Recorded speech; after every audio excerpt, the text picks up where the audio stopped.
People were leaping up and down in their places and shouting at the tops of their voices in an effort to drown the maddening, bleating voice that came from the screen. The little sandy-haired woman had turned bright pink, and her mouth was opening and shutting like that of a landed fish. Even O'Brien's heavy face was flushed. He was sitting very straight in his chair, his powerful chest swelling and quivering as though he were standing up to the assault of a wave. The dark-haired girl behind Winston had begun crying out, "Swine! Swine! Swine!" And suddenly she picked up a heavy Newspeak dictionary and flung it at the screen. It struck Goldstein's nose and bounced off. The voice continued inexorably. In a lucid moment, Winston found that he was shouting with the others and kicking his heel violently against the rung of his chair. The horrible thing about the 2 minutes hate was not that one was obliged to act a part, but that it was impossible to avoid joining in. Within 30 seconds, any pretense was always unnecessary. A hideous ecstasy of fear and vindictiveness, a desire to kill, to torture, to smash faces in with a sledgehammer seemed to flow through the whole group of people like an electric current, turning one even against one's will into a grimacing, screaming lunatic. And yet the rage that one felt was an abstract, undirected emotion, which could be switched from one object to another like the flame of a blow lamp. Thus, at one moment Winston's hatred was not turned against Goldstein at all, but on the contrary, against Big Brother, the party, and the thought police.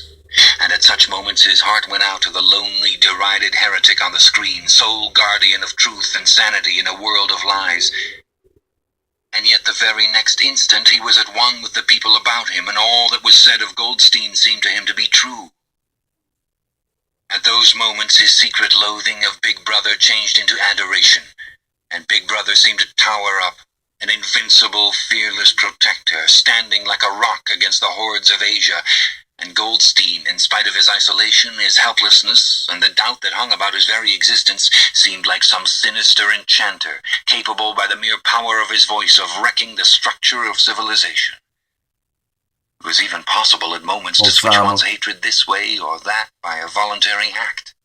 Suddenly, by the sort of violent effort with which one wrenches one's head away from the pillow in a nightmare, Winston succeeded in transferring his hatred from the face on the screen to the dark-haired girl behind him.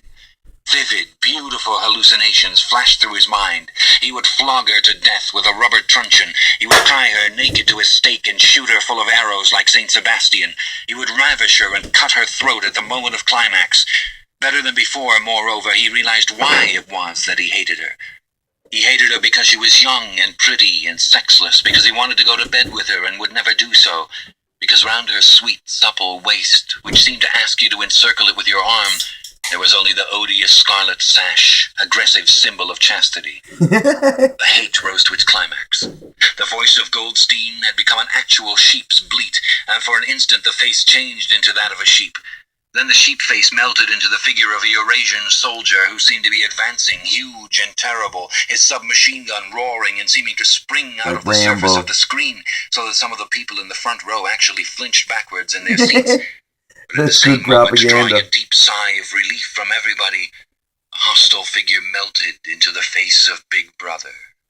Black-haired, black-mustachioed, full of power and mysterious calm, and so vast that it almost filled up the screen. Like a robot, like a Terminator. Nobody heard what Big Brother was saying. It was merely a few words of encouragement, the sort of words that are uttered in the din of battle, not distinguishable individually, but restoring confidence by the fact of being spoken.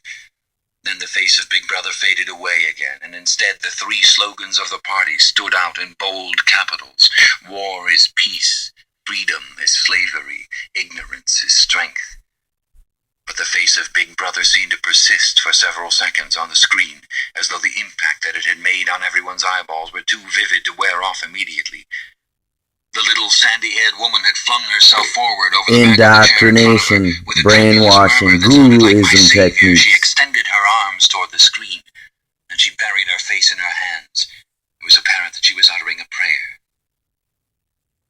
At this moment, the entire group of people broke into a deep, slow, rhythmical chant of B, B, B, B, B, B, over and over again, very slowly, with a long pause between the first B and the second. A heavy, murmurous sound, somehow curiously savage, in the background of which one seemed to hear a stamp of naked feet and the throbbing of tom-toms.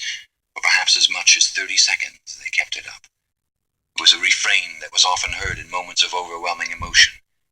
Partly it was a sort of hymn to the wisdom and majesty of Big Brother, but still more it was an act of self-hypnosis, a deliberate drowning of consciousness by means of trauma-based mind control. Winston's entrails seemed to grow cold. In the